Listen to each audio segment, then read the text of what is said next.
Hello, my name is Elaine Silva. I am a third grade language arts teacher at Godwin Elementary School, and this is my teaching proclamation. Growing up in a poor community with so many family struggles, I found the school to be my safe and my favorite place, where I was able to thrive and succeed with the help of my teachers. Their influence in my life inspired me to do the same thing for other children.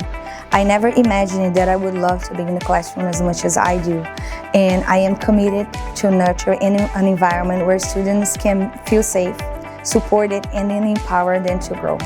I strive to build confidence, foster resilience, and model kindness, perseverance, and integrity, while encouraging students to use their talents to overcome their obstacles and to inspire them to write their own stories.